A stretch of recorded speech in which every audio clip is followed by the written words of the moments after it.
Namaon Vishnupadaya Krishna Prasthaya Bhutale Srimate Bhakti Vedanta Swami Nit Namne Namaste Sarasvati Devin Gaura Vani Pracharine Nirvishesha Shunyavadi Paschatya Deshatarine.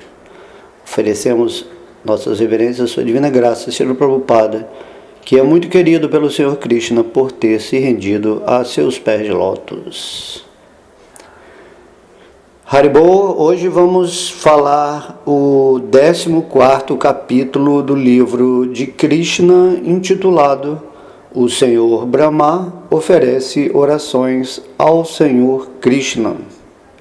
Nós vimos no capítulo anterior, naquele passatempo onde o Senhor Brahma roubou os vaqueirinhos e os bezerros do Senhor Krishna, e desenvolveu-se um passatempo que no final Brahma compreendeu que o poder dele perto do poder do Senhor Krishna era assim irrisório. E quando o Senhor Brahma conseguiu perceber o poder de Deus, imediatamente ele prestou assim reverências em Dandavats, né, como uma bengala deitado aos pés de lótus de Krishna, e começou a fazer orações, quando o poder místico dele foi derrotado pelo poder de Krishna. E esse 14º capítulo está exatamente, vamos recitar as orações que o Senhor Brahma oferece ao Senhor Krishna.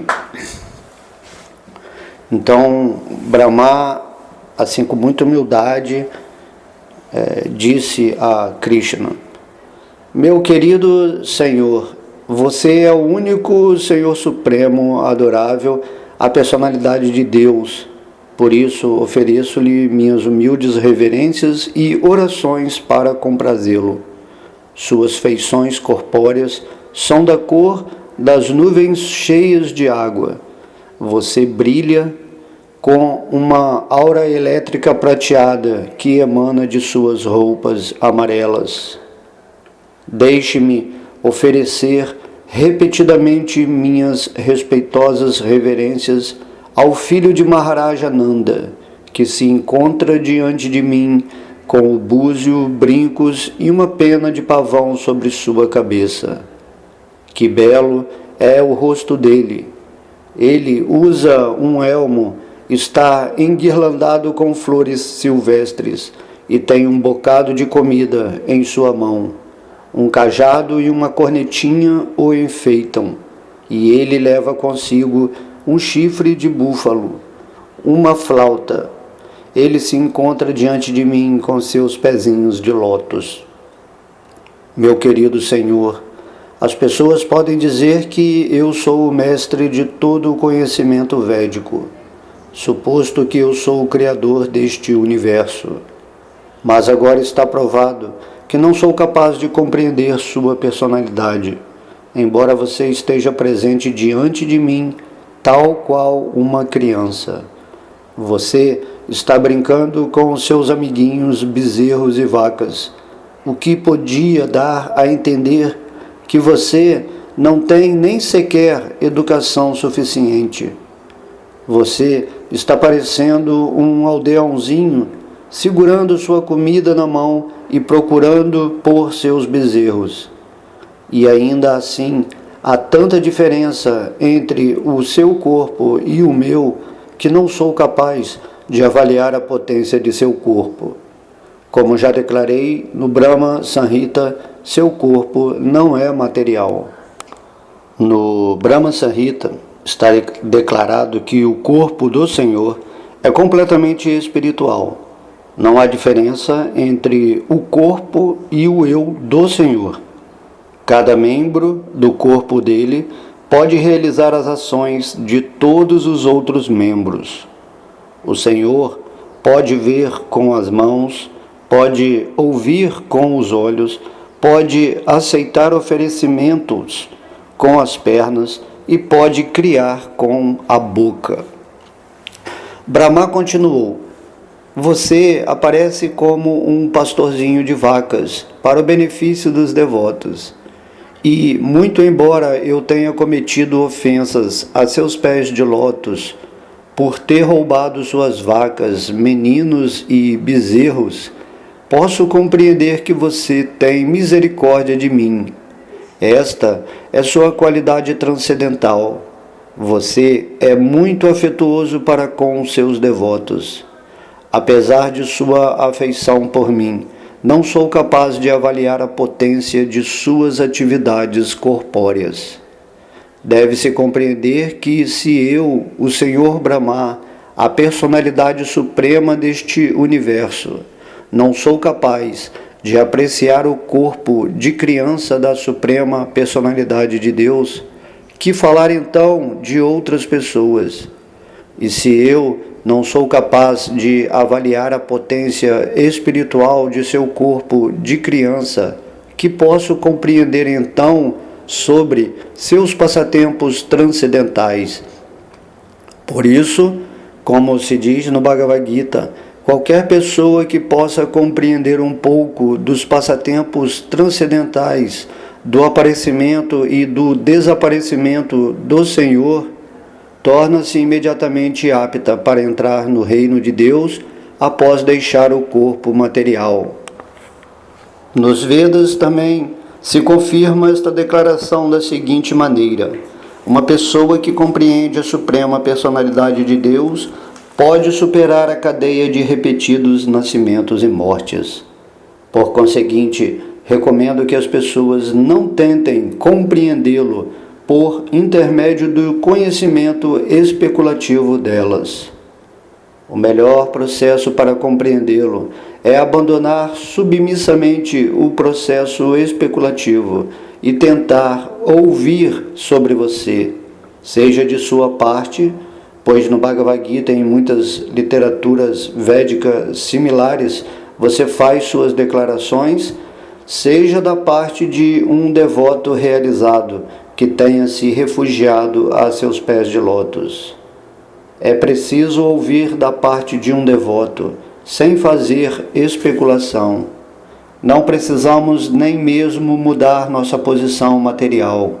Temos simplesmente que ouvir sua mensagem. Não podemos compreendê-lo com os sentidos materiais. Porém, se simplesmente ouvimos falar em você, podemos conquistar gradualmente a ignorância da má compreensão. É só por sua própria graça que você se revela a um devoto. Não é possível conquistá-lo de nenhum outro modo. Buscá-lo por intermédio do conhecimento especulativo, que não tenha indício algum de serviço devocional, não passa de um desperdício de tempo. O serviço devocional é tão importante que até mesmo um pequeno esforço nesse caminho pode nos elevar à mais alta plataforma perfeccional. Portanto, não se deve abandonar este auspicioso processo do serviço devocional para, em vez disso, adotar o método especulativo. Por meio do método especulativo, pode-se obter conhecimento parcial de sua manifestação cósmica. Porém, não é possível compreendê-lo. A você que é a origem de tudo.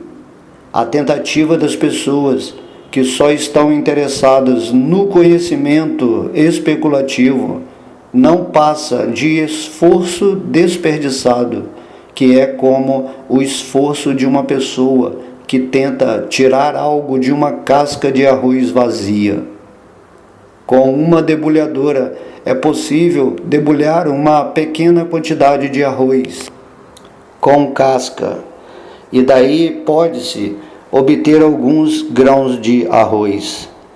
Mas, se a casca do arroz já tiver sido debulhada, debulhá-la de novo será simplesmente um esforço inútil, porque não se vai conseguir nada.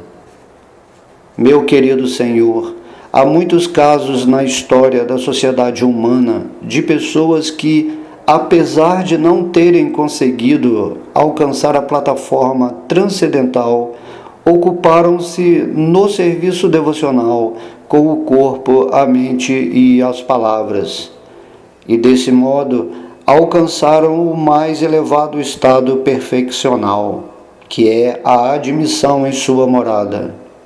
Os processos para compreendê-lo por intermédio da especulação ou da meditação mística são completamente inúteis sem o serviço devocional. Por isso, uma pessoa deve se ocupar no serviço devocional a você até enquanto executa suas atividades materiais, devendo manter-se sempre perto de você por meio do processo de ouvir e cantar suas glórias transcendentais. Se uma pessoa simplesmente se dedica a ouvir e cantar suas glórias, ela pode alcançar o mais elevado estágio perfeccional e entrar em seu reino. Portanto, se uma pessoa se mantém sempre em contato com você, ouvindo e cantando suas glórias, e oferece os resultados do trabalho dela unicamente para satisfazê-lo, ela consegue entrar muito fácil e alegremente em sua morada suprema. As pessoas que purificaram seus corações de toda a contaminação podem realizá-lo. Esta purificação do coração se faz possível com o cantar e o ouvir das glórias de sua onipotência. Prabhupada diz que o Senhor é todo penetrante e, como o Senhor Krishna declara no Bhagavad Gita, dizendo que eu sustento todas as coisas, mas ao mesmo tempo não estou em todas as coisas. Uma vez que o Senhor é todo penetrante, não há nada que exista sem o conhecimento dele. A natureza todo penetrante da Suprema Personalidade de Deus não pode estar de modo algum dentro dos limites do conhecimento limitado de uma entidade viva. Em vista disso, uma pessoa que tenha alcançado a estabilidade mental por ter fixado a mente nos pés de lótus do Senhor é, até certo ponto, capaz de compreender o Senhor Supremo. A função da mente é errar por assuntos variados em busca da gratificação dos sentidos. Por isso, só uma pessoa que sempre ocupa os sentidos no serviço do Senhor pode controlar a mente e fixar-se nos pés de lótus do Senhor. Esta concentração da mente nos pés de lótus do Senhor chama-se Samadhi. Até que se alcance o estágio de Samadhi ou transe, não se pode compreender a natureza da Suprema Personalidade de Deus. Talvez haja alguns filósofos ou cientistas que sejam capazes de estudar a natureza cósmica átomo por átomo. Eles podem ser avançados de tal modo que possam contar a composição atômica da atmosfera cósmica ou todos os planetas e estrelas que há no céu, ou até mesmo as brilhantes partes moleculares do Sol ou outras estrelas e astros que há no céu. Mas não é possível contar as qualidades da Suprema Personalidade de Deus. Como se descreve no começo do Vedanta Sutra, a pessoa suprema é a origem de todas as qualidades. Ele é geralmente chamado de Nirguna. Nirguna significa sem qualidades. Guna significa qualidade e Nir significa sem. Mas os impersonalistas interpretam esta palavra Nirguna como não ter qualidade alguma, como são incapazes de avaliar as qualidades do Senhor na concepção transcendental, eles concluem que o Senhor Supremo não tem qualidades. Mas, na realidade, esta não é a posição do Senhor. Ele é a fonte original de todas as qualidades. Esta é a sua posição verdadeira. Todas as qualidades emanam constantemente dele. Como, então, pode uma pessoa limitada contar as qualidades do Senhor? Pode ser que, num determinado momento, alguém avalie as qualidades do Senhor, mas no próximo momento essas qualidades aumentaram. Logo, não é possível fazer uma estimativa das qualidades transcendentais do Senhor. Por esse motivo, ele é chamado de Nirguna. Não se pode fazer uma estimativa de suas qualidades. Uma pessoa não deve se esforçar inutilmente empregando a especulação mental para avaliar as qualidades do Senhor. Não há necessidade de adotar o método especulativo ou de exercitar o corpo para se alcançar a perfeição da yoga mística. Deve-se simplesmente compreender que a aflição e a felicidade deste corpo estão predestinadas. Não é preciso tentar evitar a aflição desta existência corpórea, nem esforçar-se por alcançar a felicidade por intermédio de diferentes tipos de exercícios. O melhor procedimento é se render de corpo, mente e palavras à Suprema Personalidade de Deus e estar sempre ocupado no serviço a Ele. Este esforço transcendental é frutífero, enquanto que outras tentativas para compreender a verdade absoluta jamais são bem-sucedidas. Por isso, uma pessoa inteligente não tenta compreender a pessoa suprema, a verdade absoluta, por meio do poder especulativo ou do poder místico. Pelo contrário, ela se ocupa em serviço devocional e depende da Suprema Personalidade de Deus. Ela sabe que tudo que possa acontecer ao corpo deve-se às suas atividades fruitivas passadas. Se uma pessoa leva uma vida simples assim em serviço devocional, então automaticamente ela pode herdar a morada transcendental do Senhor. Na realidade, toda entidade viva é parte integrante do Senhor Supremo e um filho da divindade.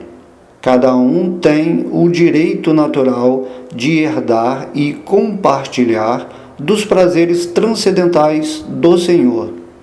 Porém, devido ao contato com a matéria, as entidades vivas condicionadas têm sido praticamente deserdadas. Se uma pessoa adota o simples método de se ocupar em serviço devocional, automaticamente ela se torna apta para libertar-se da contaminação material e elevar-se à posição transcendental de poder associar-se com o Senhor Supremo. O Senhor Brahma se apresentou ao Senhor Krishna como a mais presunçosa das criaturas vivas, porque ele quis examinar a maravilha do poder pessoal do Senhor Krishna. O Senhor Brahma roubou os meninos e os bezerros do Senhor para ver como o Senhor os recuperaria. Depois de sua manobra, o Senhor Brahma admitiu que sua tentativa fora extremamente presunçosa, pois Ele estava tentando pôr sua energia à prova diante da pessoa da energia original.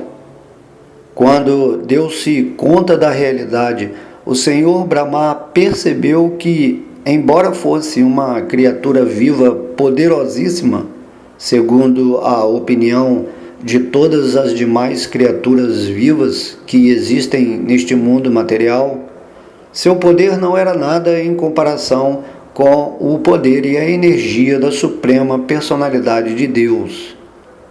Os cientistas do mundo material têm descoberto prodígios tais como as armas atômicas que, quando são experimentadas numa cidade ou num lugar insignificante deste planeta, criam uma assim chamada devastação. Porém, se tais poderosas armas atômicas fossem experimentadas no Sol, que alcance poderiam ter? No Sol, elas são insignificantes. Similarmente, o fato de Brahma ter roubado os bezerros e os meninos de Sri Krishna pode ser uma exibição admirável de poder místico. Mas quando Sri Krishna exibiu sua potência expansiva, ao expandir-se em tantos bezerros e meninos e os manteve sem esforço, Brahma pôde compreender que seu próprio poder era insignificante. Brahma se dirigiu ao Senhor Krishna como Achyuta, porque o Senhor jamais se esquece de um pouco de serviço que seu devoto lhe preste. Ele é tão generoso e afetuoso para com seus devotos que aceita um pouco de serviço que estes lhes prestam como se fosse uma grande quantidade de serviço. De certo, Brahma tem prestado uma grande quantidade de serviço ao Senhor. Como a personalidade suprema encarregada deste universo particular, Brahma é sem dúvida um servo fiel de Krishna. Por isso, era capaz de satisfazer Krishna. Brahma pediu que o Senhor o tomasse por um servo subordinado, cujos pequenos erros e insolências pudessem ser perdoados. Brahma admitiu que sua posição poderosa como o Senhor Brahma o fazia inflado.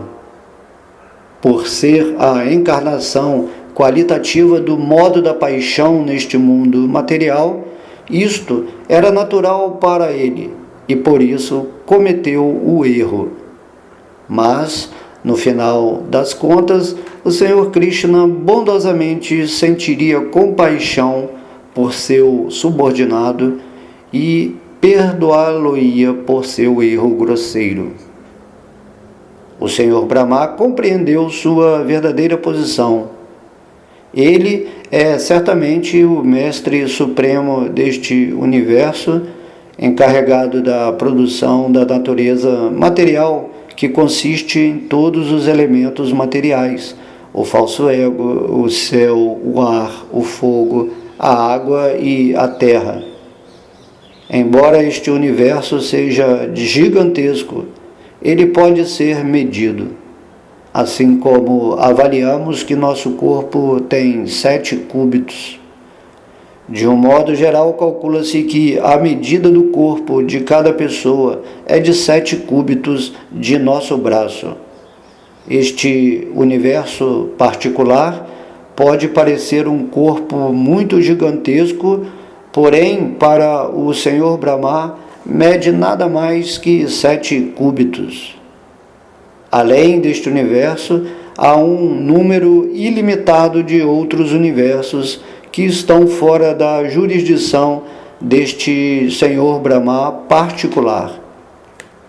Assim como inumeráveis fragmentos atômicos infinitesimais passam pelos orifícios de um filó, da mesma forma, milhões e trilhões de universos, em sua forma de semente, estão saindo dos poros do corpo de Mahavishnu. E esse Mahavishnu é apenas uma parte da expansão plenária de Krishna. Nessas circunstâncias, mesmo que o Senhor Brahma seja a criatura suprema dentro deste universo, qual é a importância dele perante o Senhor Krishna? Assim, o Senhor Brahma se comparou a uma criancinha dentro do ventre de sua mãe. Se o filho dentro do ventre brinca com suas mãos e pernas e toca no corpo da mãe enquanto brinca, a mãe se zanga com ele? Claro que não. Similarmente, o Senhor Brahma pode ser uma personalidade muito eminente e ainda assim, não só Brahma, mas também todas as coisas que existem e se encontram dentro do ventre da Suprema Personalidade de Deus. A energia do Senhor é todo penetrante. Não há lugar na criação em que ela não atue. Tudo existe dentro dos limites da energia do Senhor. E, portanto, o Brahma deste universo, ou os Brahmas de muitos outros milhões de trilhões de universos, existem dentro dos limites da energia do Senhor. Por esse motivo, considera-se que o Senhor é a mãe, ao passo que tudo que exista dentro do ventre da mãe é considerado como o filho. E a boa mãe nunca se zanga com o filho, mesmo que este toque no corpo dela dando pontapés. Então, o Senhor Brahma admitiu que nascera da flor de lótus que desabrocha do umbigo de Narayana, após a dissolução dos 3 mundos. Ou seja, os 3 sistemas planetários, conhecidos como Burloka, Bhuvarloka e Swarloka. O universo se divide em 3 divisões, a saber, Swarga, Martya e Patala. Estes 3 sistemas planetários fundem-se na água do tempo da dissolução. Nesse tempo, Narayana, a porção plenária de Krishna, deita-se sobre a água e gradualmente de seu umbigo cresce um caule de lótus, e dessa flor de lótus nasce Brahma. Naturalmente, conclui-se que a mãe de Brahma é Narayana. Por ser o lugar de descanso de todas as entidades vivas, após a dissolução do universo, o Senhor é chamado de Narayana. A palavra Nara significa o total global de todas as entidades vivas, e Ayana significa o lugar de descanso. A forma de Garbhodoka Shayi Vishnu é chamada de Narayana porque ele descansa nessa água. Além disso, ele é o lugar de descanso de todas as criaturas vivas. Além do mais, como se confirma no Bhagavad Gita, Narayana também está presente no coração de todo mundo. Também neste sentido, ele é Narayana, já que Ayana significa não só a fonte de conhecimento, como também o lugar de descanso. No Bhagavad Gita também se confirma que a memória da entidade viva se deve à presença da superalma dentro do coração. Após mudar de corpo, uma criatura viva se esquece de todas as coisas de sua vida passada. Mas porque Narayana, a superalma, está presente dentro de seu coração, ele a faz lembrar de atuar de acordo com o seu desejo passado. O Senhor Brahma quis provar que Krishna é o Narayana original, que ele é a fonte do Narayana, e que Narayana não é uma exibição da energia interna Maya, mas sim uma expansão da energia espiritual. As atividades da energia externa ou Maya se exibem após a criação deste mundo cósmico. E a energia espiritual original de Narayana já atuava antes da criação. Assim, as expansões de Narayana, de Krishna para Garbhodakashayi Vishnu, de Garbhodakashayi Vishnu para Kshirodakashayi Vishnu e de Kshirodakashayi Vishnu para o coração de todo mundo, são manifestações de sua energia espiritual. Já que não são conduzidas pela energia material, elas não são temporárias. Qualquer coisa que a energia material conduza é temporária, mas tudo que a energia espiritual executa é eterno. O Senhor Brahma reconfirmou sua declaração, demonstrando que Krishna é o Narayana original. Ele disse que o gigantesco corpo universal ainda repousa sobre a água conhecida como Garbhodaka. Ele falou como se segue: este gigantesco corpo do universo é uma outra manifestação de sua energia. Porque repousa na água, essa forma universal também é Narayana, e todos nós estamos dentro do ventre dessa forma Narayana. Vejo suas diferentes formas Narayana em toda a parte.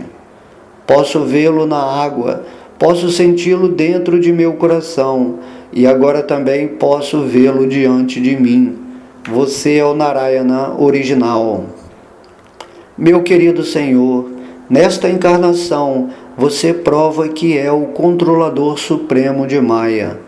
Você permanece dentro da manifestação cósmica. E ainda assim, a criação inteira está dentro de você.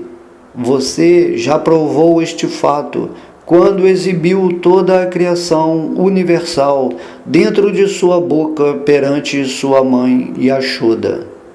Com sua inconcebível potência de Yogamaya, você pode efetuar tais coisas sem auxílio externo. Meu querido Senhor Krishna, toda manifestação cósmica que presentemente vemos encontra-se dentro de seu corpo. Contudo, estou vendo você por fora, e você também está me vendo por fora. Como poderiam tais coisas acontecer se não estivessem influenciadas por sua energia inconcebível? O Senhor Brahma salientou aqui que se não aceitamos a energia inconcebível da Suprema Personalidade de Deus, não podemos explicar as coisas como elas são. Ele prosseguiu: meu querido Senhor, deixando de lado todas as outras coisas e considerando apenas os acontecimentos de hoje, não são eles todos causados por suas energias inconcebíveis? Em primeiro lugar, eu o vi sozinho. Depois disso, você se expandiu como seus amigos, os bezerros e toda a existência de Vrindavana. Depois, vi você e todos os meninos como Vishnus de 4 braços, sendo que eles estavam sendo adorados por todos os elementos e todos os semideuses, inclusive por mim. Todos eles se tornaram pastorzinhos de vacas outra vez, e você foi o único que permaneceu como era antes. Isto não quer dizer que você é o Senhor Supremo Narayana, a origem de todas as coisas, e que de você tudo emana, e que tudo entra novamente em você, e que você permanece o mesmo que era antes? As pessoas que não têm conhecimento de sua energia inconcebível podem compreender que você, por si só, se expande como o Criador Brahma, o mantenedor Vishnu e o aniquilador Shiva. As pessoas que não têm conhecimento das coisas como elas são, consideram que eu, Brahma, sou o Criador, que Vishnu é o mantenedor e que o Senhor Shiva é o aniquilador. Na realidade, você sozinho é tudo, Criador, mantenedor e aniquilador. Similarmente, você se expande em diferentes encarnações. Entre os semideuses, você encarna como Vamanadeva. Entre os grandes sábios, você encarna como Parashurama. Entre os seres humanos, você aparece como você mesmo, como o Senhor Krishna ou o Senhor Rama. Entre os animais, você aparece como a encarnação do javali, e entre os seres aquáticos, você aparece como a encarnação do peixe.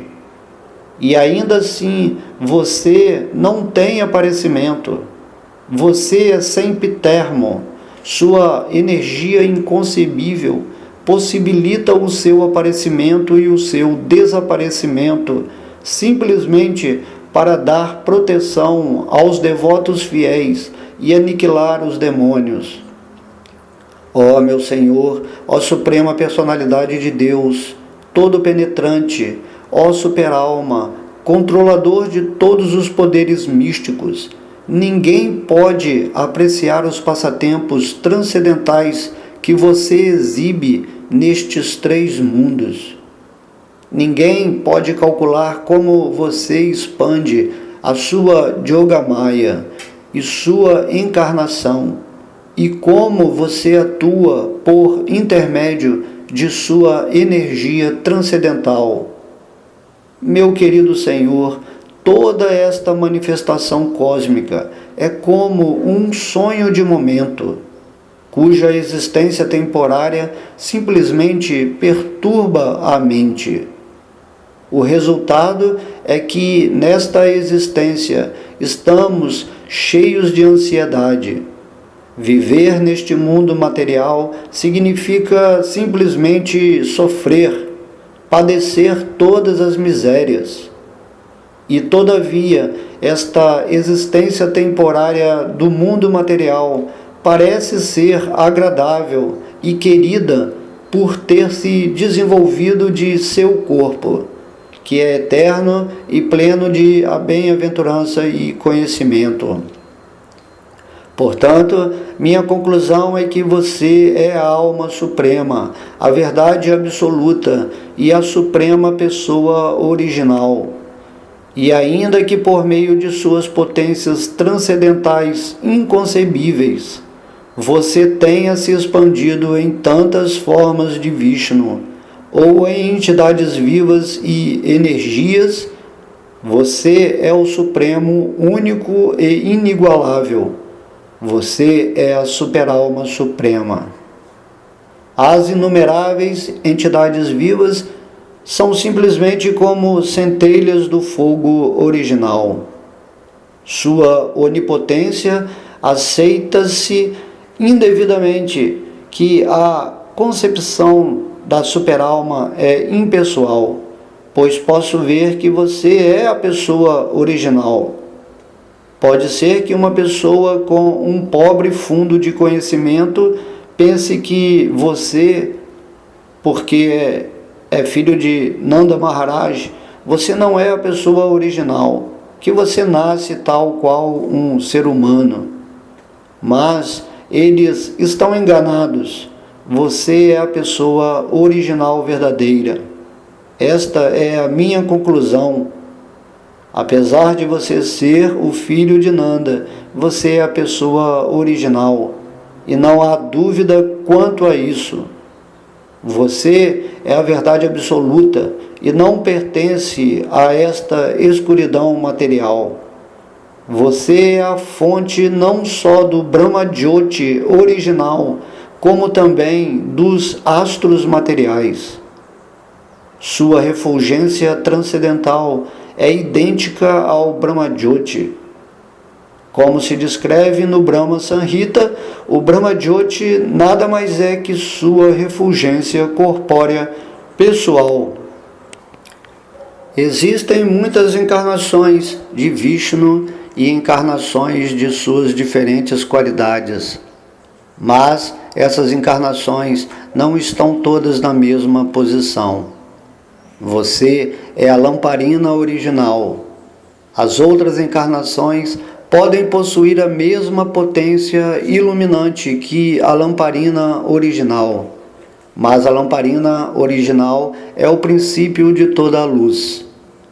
E como você não é uma das criações deste mundo material, sua existência como você é continuará, mesmo após a aniquilação deste mundo. Porque você é a pessoa original, você é descrito no Gopala Tapani, assim como no Brahma Samhita, como Govinda Adi Purusha. Govinda é a pessoa original, a causa de todas as causas. No Bhagavad Gita também se afirma que você é a fonte da refulgência Brahman.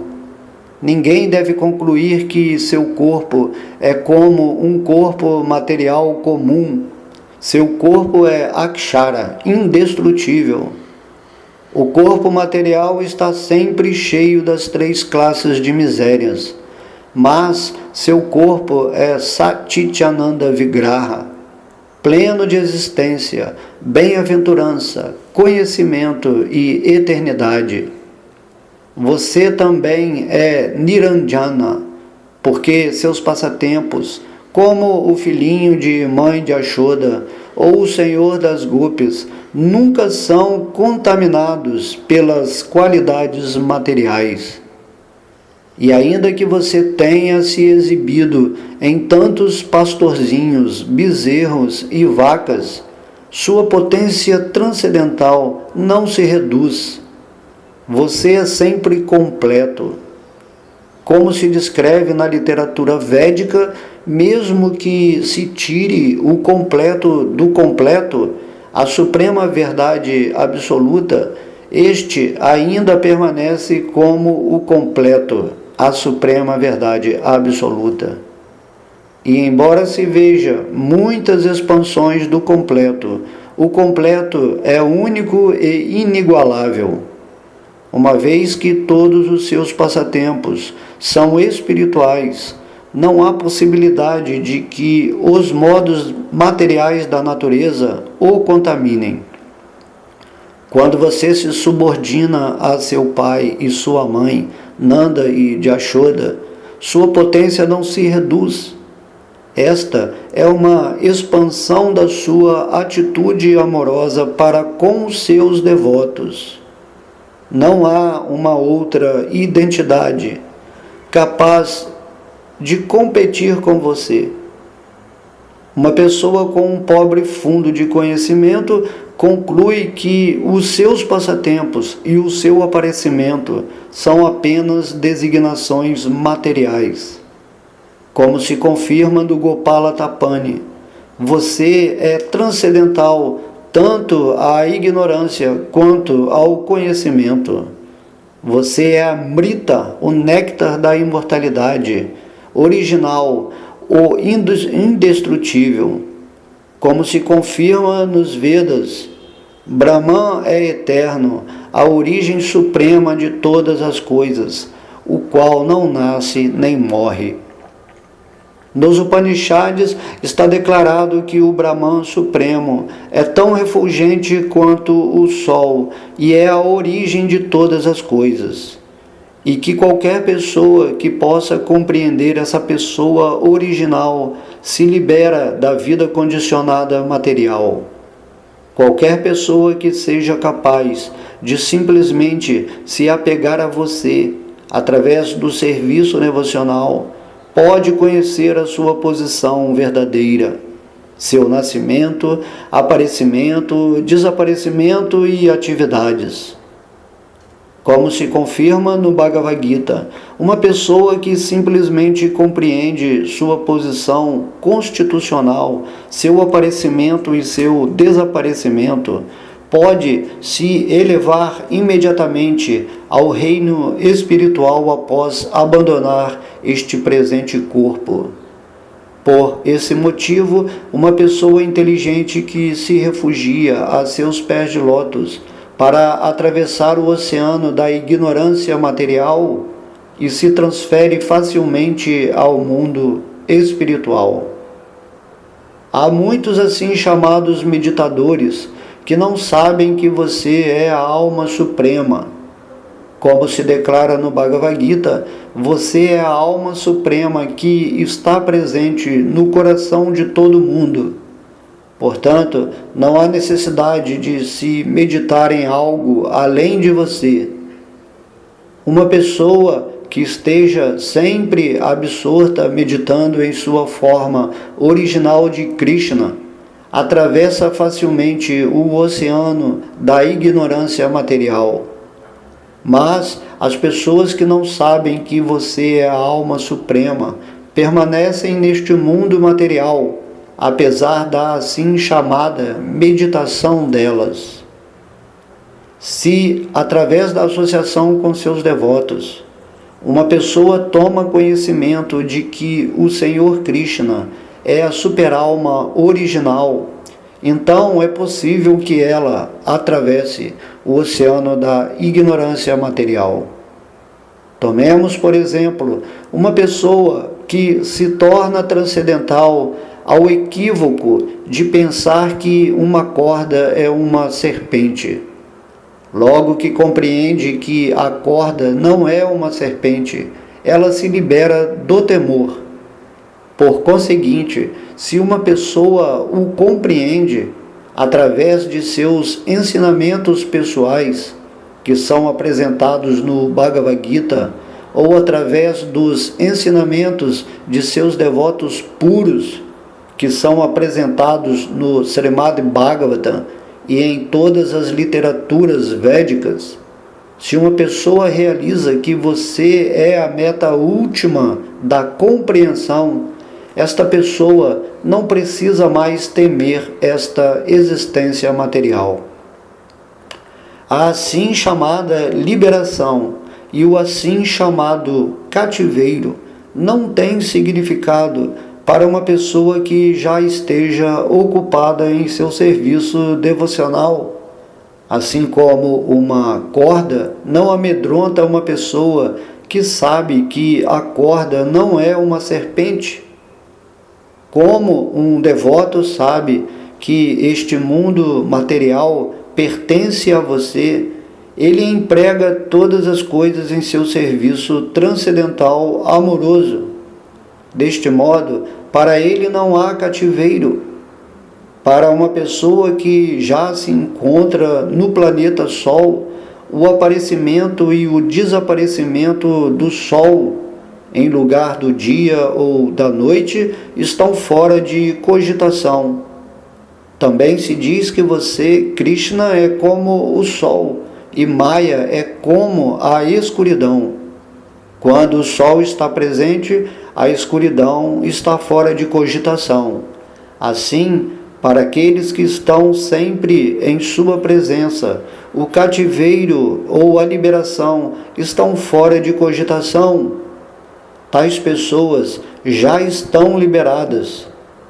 Por outro lado, as pessoas que falsamente se consideram liberadas, sem que busquem a proteção de seus pés de lótus, caem porque a inteligência delas não é pura.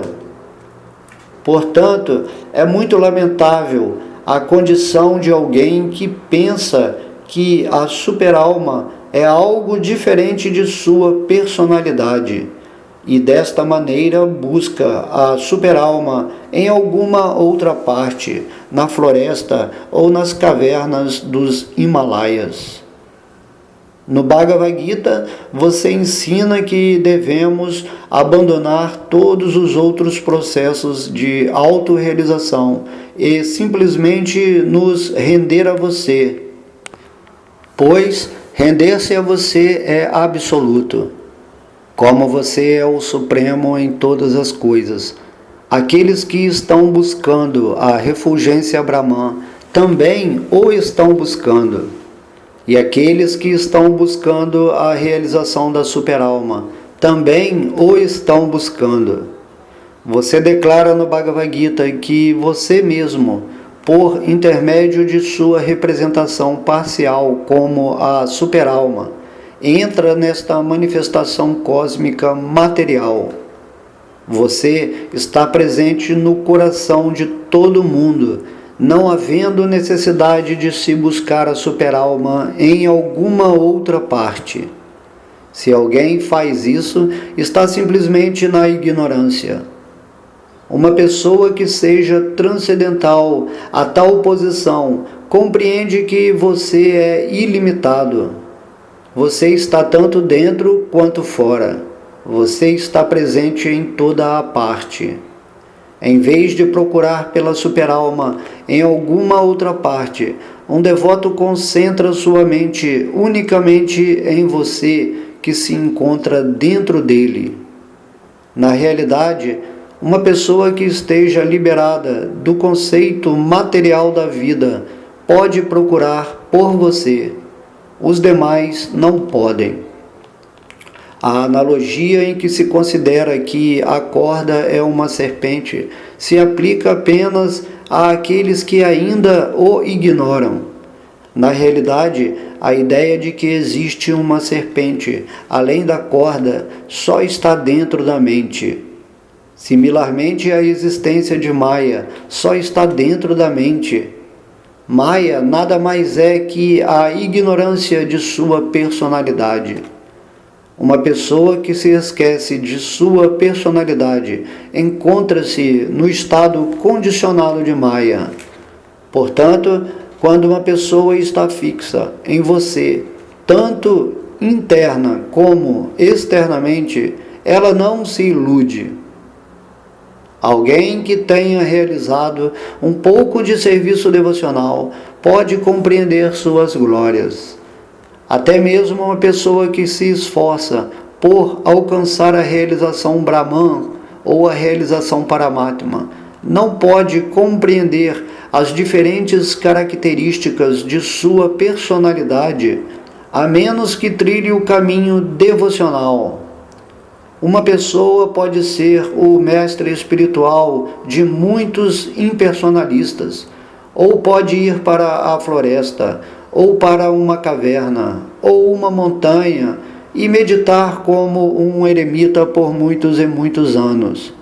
Porém, não pode compreender suas glórias, sem que seja favorecida por um pequeno grau de serviço devocional.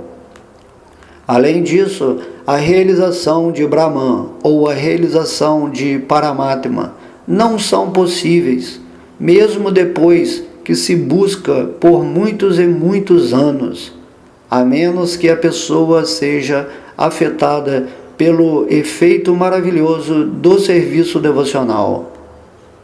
Meu querido Senhor, oro para que nesta vida ou numa outra vida, onde quer que eu nascer, possa ter a fortuna de ser incluído como um de seus devotos. Onde quer que eu esteja, oro para que seja ocupado em seu serviço devocional. Nem sequer me importo com a forma de vida que obterei no futuro, pois posso ver que até mesmo na forma de vacas e bezerros, ou de pastorzinhos de vacas, os devotos têm a grande fortuna de estarem sempre ocupados em seu serviço transcendental amoroso e de se associarem sempre com você. Por isso, desejo ser como um deles, em vez de ser uma pessoa tão exaltada quanto sou agora, pois estou cheio de ignorância. As gopis e as vacas de Vrindavana são tão afortunadas que puderam fornecer-lhe o leite dos seios delas. As pessoas que se dedicam a executar grandes sacrifícios e a oferecer muitas cabras valiosas em sacrifício, não podem alcançar a perfeição de compreendê-lo. No entanto, simplesmente com o serviço devocional, essas inocentes aldeãs e vacas conseguem satisfazê-lo com o leite delas. Você bebeu o leite delas para completa satisfação sua. Embora, por outro lado, aqueles que se dedicam a executar sacrifícios jamais o satisfaçam.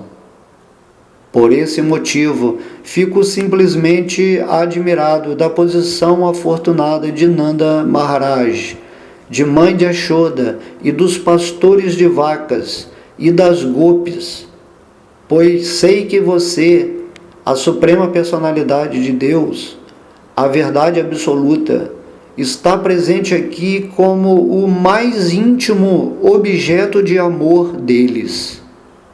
Meu querido Senhor, realmente ninguém pode apreciar a boa fortuna destes habitantes de Vrindavana. Todos nós somos semideuses, deidades controladoras dos sentidos variados das entidades vivas, e sentimos-nos orgulhosos por gozar de tais privilégios. Mas, na realidade, não há comparação entre a nossa posição e a posição destes afortunados habitantes de Vrindavana, pois eles estão realmente saboreando sua presença e gozando de sua associação como resultado das atividades deles. Pode ser que nos sintamos orgulhosos por sermos os controladores dos sentidos, mas aqui os habitantes de Vrindavana são tão transcendentais que não estão sob o nosso controle. Na realidade, eles estão gozando dos sentidos através do serviço que prestam a você. Por isso, considerar-me-ei afortunado de receber uma oportunidade de nascer nesta terra de Vrindavana em qualquer de minhas vidas futuras.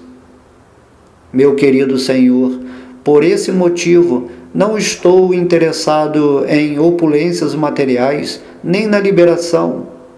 Oro muito humildemente a seus pés de lótus, para que você, por favor, me conceda qualquer espécie de nascimento nesta floresta de Vrindavana, para que eu possa ser favorecido com a poeira dos pés de algum dos devotos de Vrindavana.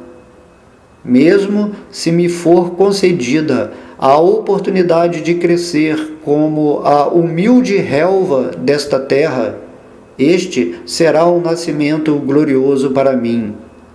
Mas, se eu não tiver a fortuna de nascer na floresta de Vrindavana, suplico-lhe que me permita nascer na área mais próxima de Vrindavana, de modo que, quando os devotos saiam, passem por cima de mim.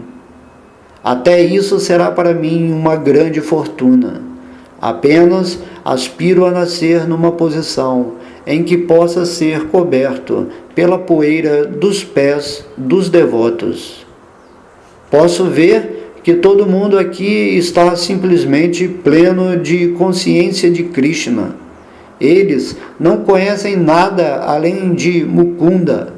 Na verdade, todos os Vedas andam em busca dos pés de lótus de Krishna. Prabhupada diz que no Bhagavad Gita se confirma que o propósito do conhecimento védico é encontrar Krishna. E o Brahma Samhita se diz que é muito difícil encontrar Krishna, a suprema personalidade de Deus, através da leitura sistemática da literatura védica. No entanto, é muito fácil encontrá-lo através da misericórdia de um devoto puro.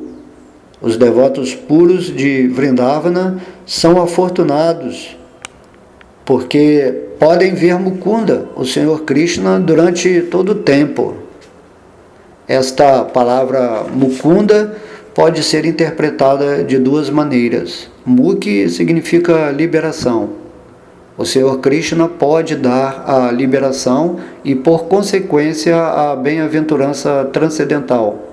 A palavra também se refere a seu rosto sorridente, o qual é como a flor kunda. Mukha quer dizer rosto. A flor kunda, que é muito bonita, parece sorrir. Deste modo, faz-se essa comparação. A diferença entre os devotos puros de Vrindavana e outros devotos é que os habitantes de Vrindavana não têm nenhum outro desejo além do desejo de se associar com Krishna. Como Krishna é muito generoso com os seus devotos, e já que estes desejam sempre a associação de Krishna, o Senhor está sempre disposto a satisfazer-lhes os desejos e a dar-lhes sua associação. Os devotos de Vrindavana são também amantes espontâneos. Eles não obedecem aos princípios regulativos. Eles não precisam seguir estritamente os princípios regulativos, porque já têm naturalmente desenvolvido o seu amor transcendental por Krishna. Os princípios regulativos são necessários para as pessoas que não tenham alcançado o estado do amor transcendental. Brahma também é um devoto do Senhor, mas ele é sujeito a seguir os princípios regulativos. Ele pede a Krishna que lhe dê a oportunidade de nascer em Vrindavana para que possa se elevar à plataforma do amor espontâneo. O Senhor Brahma prosseguiu: Meu Senhor, às vezes fico confuso, sem saber como sua onipotência será capaz de corresponder ao serviço devocional destes habitantes de Vrindavana com gratidão. Embora eu saiba que você é a fonte suprema de todas as bênçãos, fico confuso sem saber como você será capaz de retribuir todo o serviço que está recebendo destes habitantes de Vrindavana.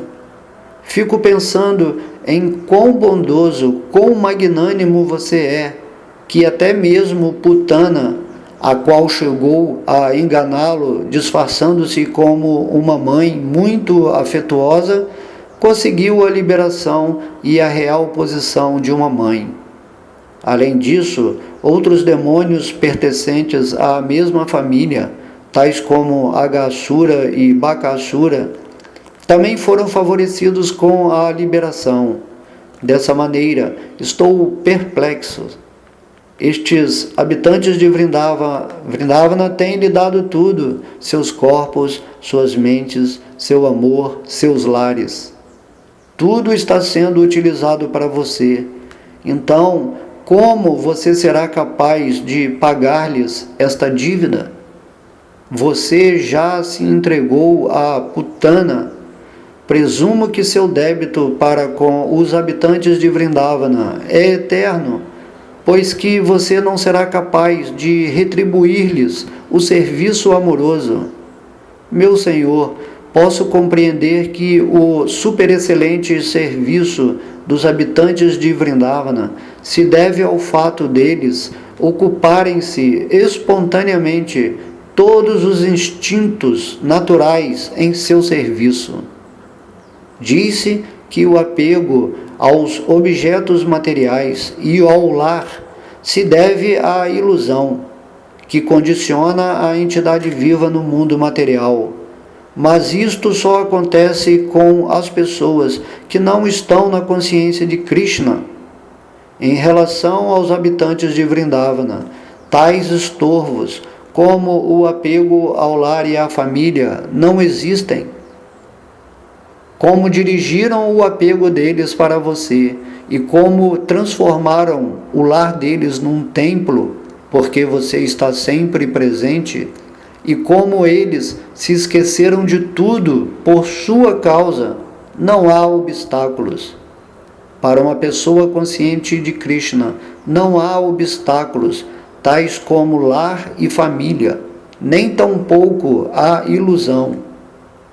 Posso também compreender que seu aparecimento como um pastorzinho de vacas, um filho de pastores de vacas, não é absolutamente uma atividade material.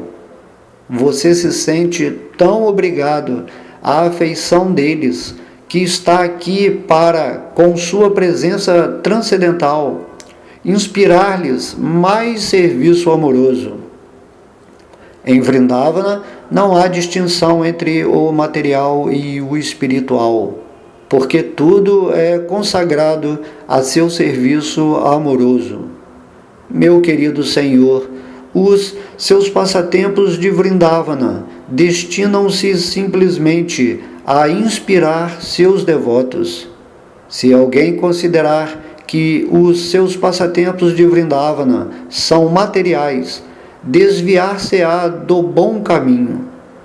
Meu querido Senhor Krishna, aqueles que o ridicularizam, afirmando que você tem um corpo material como um homem comum, são descritos no Bhagavad Gita como demoníacos e pouco inteligentes.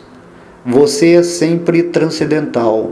Os não devotos são enganados porque consideram que você é uma criação material.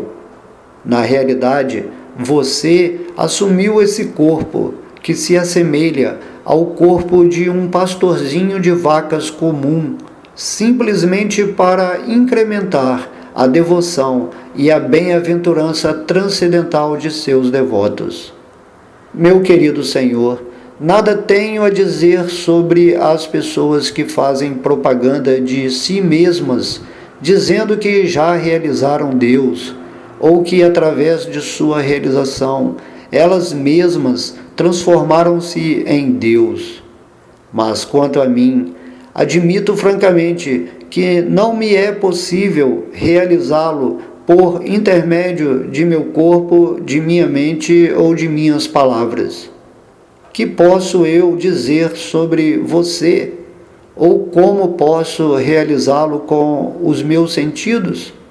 Não sou nem sequer capaz de pensar em você perfeitamente com minha mente, que é o Senhor dos sentidos.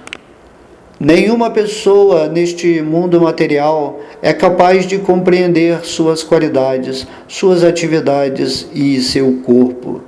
Só por sua misericórdia pode uma pessoa compreender até certo ponto o que você é. Meu querido Senhor, você é o Senhor Supremo de toda a criação. Embora eu, às vezes, pense falsamente que sou o Senhor deste universo. Eu posso ser o Senhor deste universo, porém existem inumeráveis universos, que também são presididos por inumeráveis Brahmas. Mas, na realidade, você é o Senhor de todos eles. Como você é a super-alma localizada no coração de todo mundo, você conhece tudo. Por isso, por favor, aceite-me como seu servo rendido.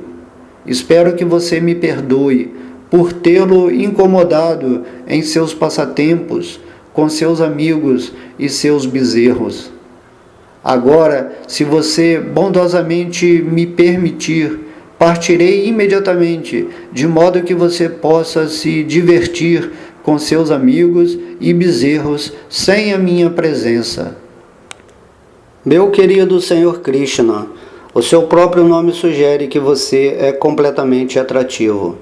A atração do Sol e da Lua deve-se unicamente a você. Com a atração do Sol, você embeleza a própria existência da dinastia Yadu. Com a atração da Lua, você aumenta a potência da Terra, dos semideuses, dos Brahmanas, das vacas e dos oceanos.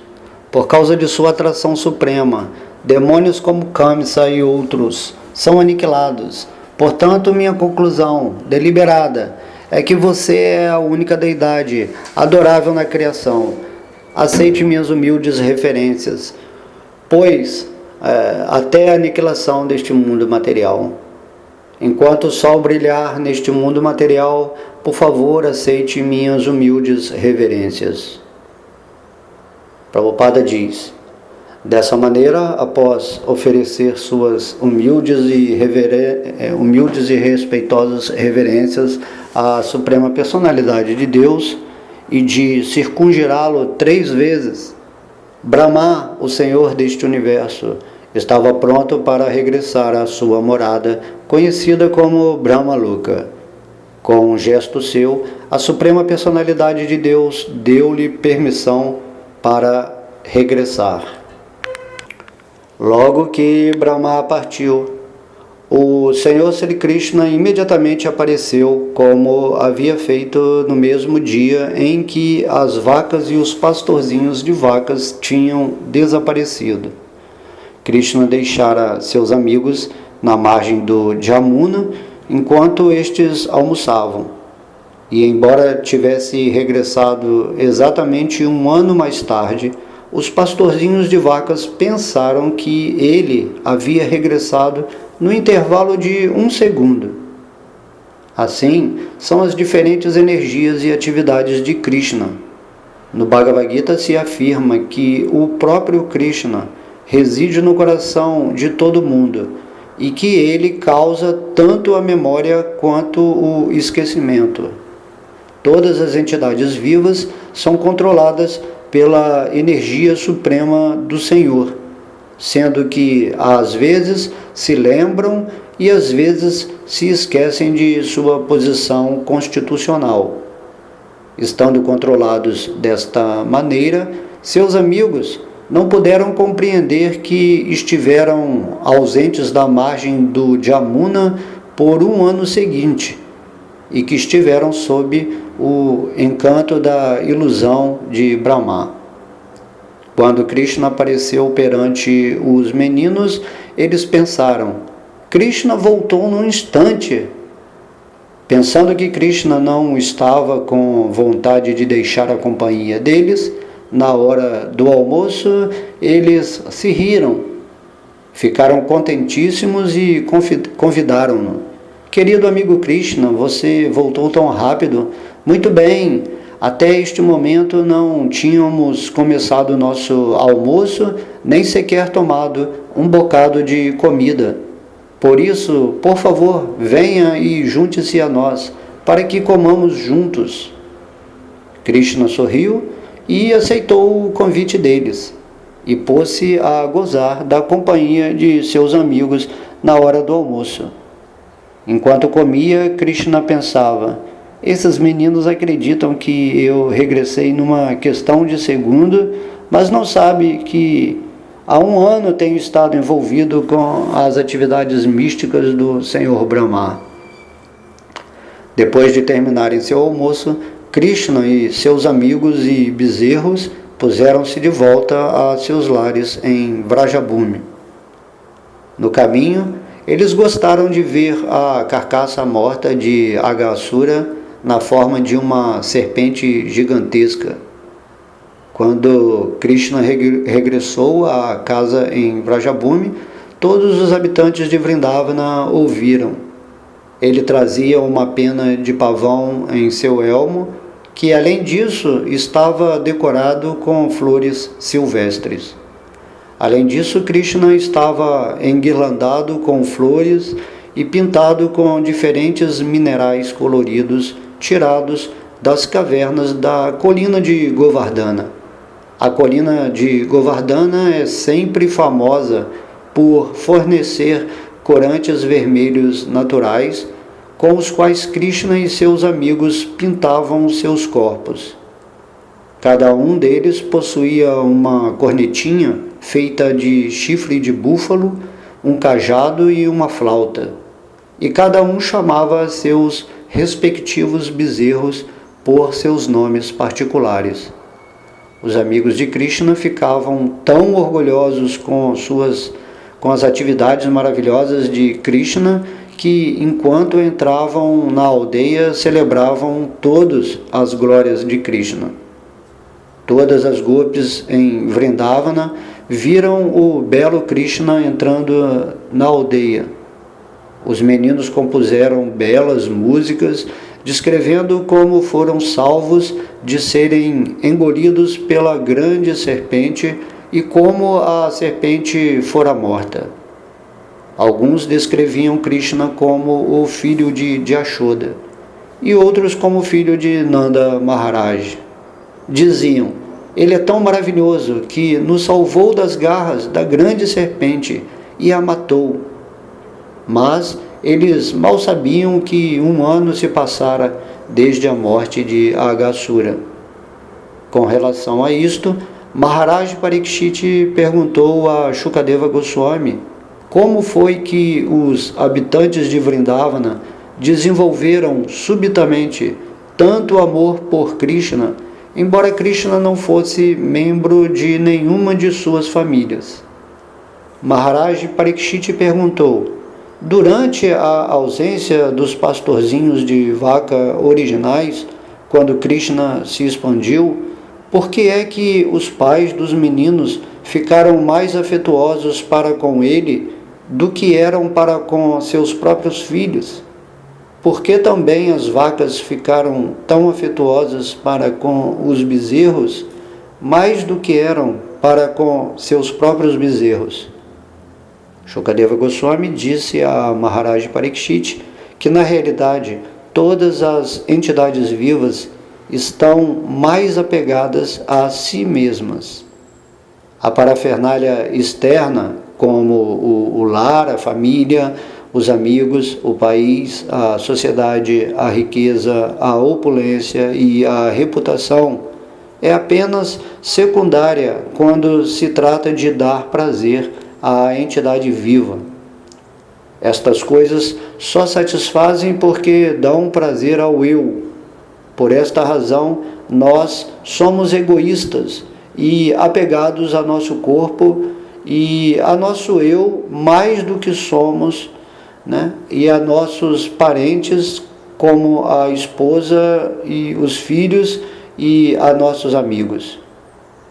Se há algum perigo eminente para a nossa própria pessoa, primeiro cuidamos de nós mesmos, depois dos outros.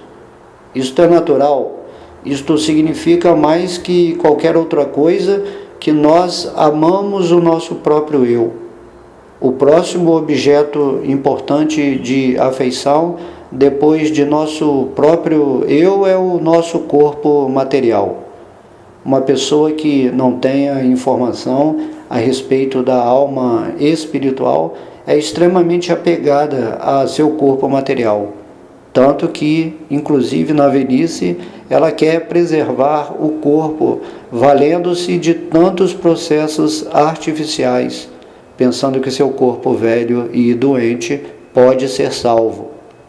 Todo mundo trabalha duramente dia e noite, só para dar prazer ao próprio eu, seja sob a influência do conceito corpóreo da vida, seja sob a influência do conceito espiritual da vida. Estamos apegados às posses materiais porque elas dão prazer aos sentidos ou ao corpo. O apego ao corpo só existe porque o eu, a alma espiritual, encontra-se dentro do corpo. Similarmente, quando uma pessoa está mais avançada, ela sabe que a alma espiritual causa prazer porque é uma parte integrante de Krishna. Em última análise, é Krishna que causa prazer e que é todo atrativo. Ele é a super-alma de todas as coisas. E visando dar-nos esta informação, Krishna descende e nos diz que o centro todo atrativo é Ele mesmo. Nada pode ser atrativo se não é uma expansão de Krishna. Tudo que é atrativo dentro da manifestação cósmica se deve a Krishna. Logo, Krishna é o reservatório de todo prazer. Krishna é o princípio ativo de todas as coisas, e os transcendentalistas altamente elevados veem todas as coisas em relação com Krishna.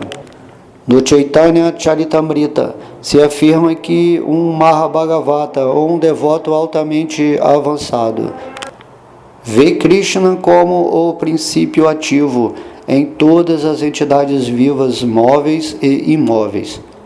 Por conseguinte, ele vê tudo que há dentro desta manifestação cósmica em relação com Krishna.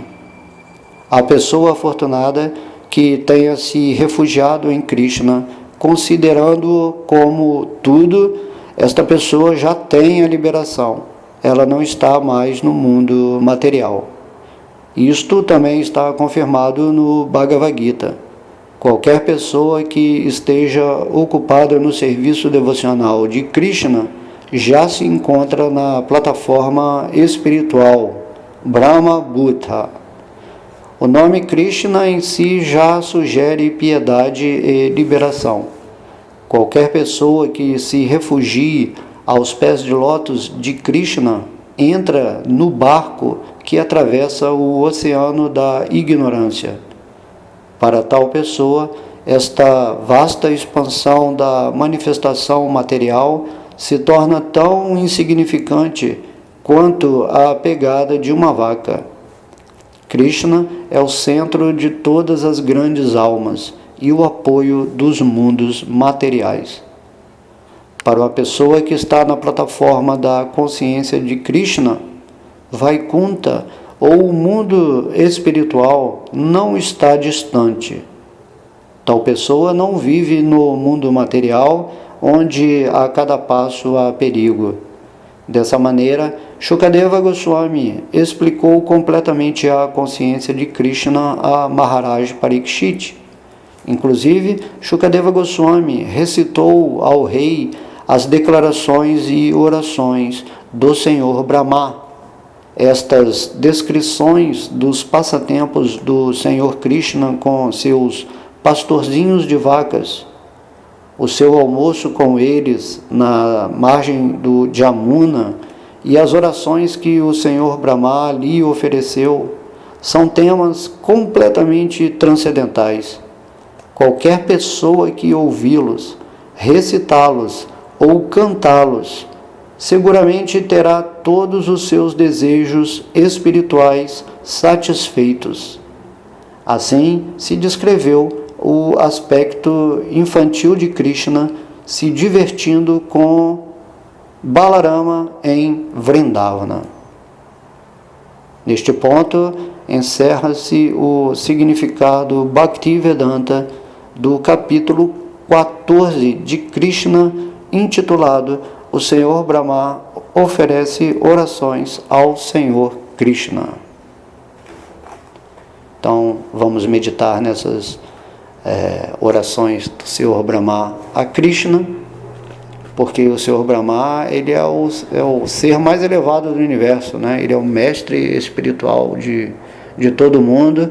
Na verdade, ele é o Veda personificado, assim, nesse sentido, que ele cria todo o universo baseado no conhecimento divino. Imagina o próprio Senhor Brahma fazendo essas orações para Krishna. Pode-se entender que essas orações são assim, do cunho assim, mais elevado de uma pessoa que tenha a mais alta posição aqui criativa dentro do mundo material. Então vamos com muito carinho, né, estudar essas orações e sentir realmente que diante do Senhor Krishna, o Senhor Brahma não passava assim de uma formiguinha, apesar de achar que ele era assim o Senhor, o máximo do universo. Então nesse passatempo aqui, Krishna, né, ele demonstra a sua humildade reconhecendo que após ter feito esse desafio ao poder do Senhor Krishna e esse poder de Krishna se revelando a ele, o Senhor Brahma se sente assim tão diminuto, tão pequenininho, que isso dá assim até mais ênfase no seu contexto criativo desse mundo, porque ele vai tirar esse orgulho e vai saber muito bem quem é o Senhor real da criação, né? Que Krishna que dá poder ao Senhor Brahma para criar. Então o Senhor Brahma não é mais assim, não se sentiria mais assim o Senhor da criação. Então Krishna fez esse passatempo muito interessante, envolvendo o Senhor Brahma para retirar o orgulho do Senhor Brahma e fazê-lo entender que, na verdade, só há um poder no universo, que é o poder de Krishna, e quem está refugiado aos pés de lótus do Senhor nunca temerá esse mundo de dualidades, né? Como Krishna fala que quando você está no sol, não faz sentido dia e noite, né? Que isso aí é uma posição aqui do planeta Terra. Então, se você está em Krishna também, não faz sentido as dualidades materiais como sofrimento e felicidade, ou temor e destemor. Não, quando você está em Krishna, simplesmente você está situado em amor puro e estará assim desfrutando aos poucos essa posição dos devotos de Krishna em Vrindavana, que tem uma vida assim, parece simples, mas na verdade é o fundamento final da nossa relação assim mútua no nível máximo com Deus em Vrindavana, que é a expansão pessoal da morada do Senhor, assim, que é o local mais íntimo onde Krishna desfruta de amor com seus devotos. Então espero que vocês tenham gostado de mais essa aula, né, do livro de Krishna. Agradeço a todos aí por estarem se conectando com Deus através dessa aula. Todas as glórias são a sua divina graça, Srila Prabhupada. Haribol.